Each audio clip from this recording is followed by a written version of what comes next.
saya memutuskan untuk tidak membangunkan anak-anak untuk sholat subuh remaja dengan tujuan agar mereka sadar dengan kewajibannya. Walhasil mereka baru bangun sholat subuh ketika terbangun sendiri. Apakah yang saya lakukan ini bisa dibenarkan? Mohon nasihatnya Ustaz. Dan satu lagi berkaitan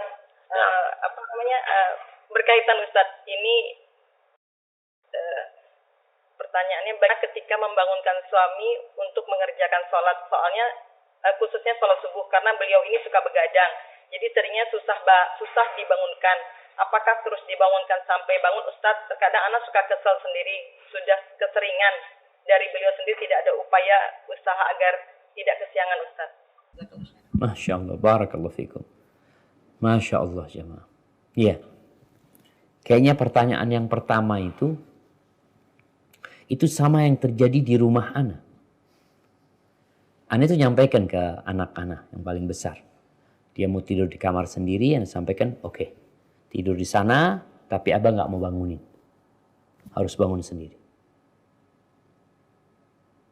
Ana sampaikan hal itu. Alhamdulillah bangun. Artinya, kadang-kala kalau dia sampai waktunya nggak bangun, seharusnya dia bangun, dia nggak bangun, kita bangunin. Jangan dibiarkan sampai keluar waktunya. Tapi orang tua boleh mendidik anaknya agar dia, sudah engkau itu udah besar gitu loh.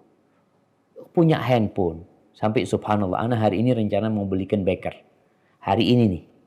Ana mau berangkat, insya Allah mau belikan jam beker buat dia. Karena handphonenya kalau malam mana ambil. Jadi pakai jam beker itu, dia bangunkan dirinya sendiri. Ada kesadaran. Dia untuk memasang jam beker, jam berapa dia mau bangun. Dia tahu azan subuh jam sekian. Karena hal ini memang untuk membiasakan anak kita. Tatkala dia pergi umpamanya. Tatkala dia ke rumah kawannya. Dia sadar gitu loh. Jadi buat orang tua nggak masalah sebenarnya. Ketika dia mengatakan kepada anaknya. Abah nggak mau bangunin kalian. Kalian harus bangun sendiri. Tapi jangan dibiarkan sampai keluar waktunya. Nggak boleh. Kalau sudah keluar waktu, akhirnya kita membiarkan sebuah kemungkaran ya. Jadi kita juga harus mendidik mereka. Yang pertama tidurnya harus diatur. Kemudian bangunnya insya Allah kalau sudah tidurnya nggak terlalu malam, insya Allah dia bisa bangun sendiri. Atau paling tidak tadi dibantu dengan jam beker namanya. Iya. Jam beker itu. Walaupun sekarang orang sudah banyak pakai handphone. Baik. Yang kedua berkaitan dengan istri yang capek, yang malas bangunin suaminya. Ya suruh siapa anti nikah sama suami kayak gitu. Inilah perjuangan.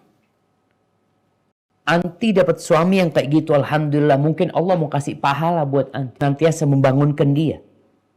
Sehingga sang istri nggak perlu mengeluh. Karena sebangunkan suaminya dia dapat pahala di sisi Allah Azza wa Jalla. Tapi sampai kapan Ustaz? Ya sampai kapan anti masih mau sama dia? Ketika anti menerima dia sebagai suami, maka anti harus bersabar menghadapi hal ini. Cuma perlu ada perbaikan. Jadi nasihat yang pertama, anti jangan bosan untuk membangunkan suami. Tetap lakukan hal itu. Tapi apa yang harus dilakukan? Membuat kesadaran pada suami. Contohnya, ngomong sama suami. Bang, kita ini punya banyak masalah. Biasanya kan yang menyebabkan suami begadang, itu mungkin urusan kerjaan atau urusan apa. Kita sampaikan, yuk bang kita berusaha minta sama Allah yuk. Nanti sepertiga malam akhir. Mungkin kita tidurnya lebih cepat. Jadi sang istri itu menggugah hati suami tanpa melukainya. Tapi bagaimana dia mengajak suami untuk sesuatu yang mulia. Kadang-kala kan istri ada yang ngomel. Bertahun-tahun selalu dibangunin ini itu macam-macam. Apakah itu akan merubah suaminya? Enggak, tetap aja suami kayak gitu. Berarti cara ini enggak manjur. Sehingga anti perlu berpikir cara apa? Selain didoakan suaminya umpamanya tadi. Terus bagaimana suami dibangunin tanpa harus capek-capek bangunin. Contohnya istri bangunin suami udah bikinin kopi. Bang minum kopinya dulu lah bang. Ini aku udah bikinin enak nih kopinya. Arabica atau apalah dia berikan kepada suaminya. Tapi yang jelas seorang istri jadikan kondisi seperti ini sebagai ladang pahala sambil terus memperbaiki suaminya dengan cara yang lebih bijak. Hadza wallahu a'lam bishawab. Terima kasih. Jazakumullahu khairan wa barakallahu fikum atas donasi yang pemirsa berikan. Ayo berjuang dalam dakwah bersama Surau TV. Semoga menjadi amal jariah bagi pemirsa semuanya.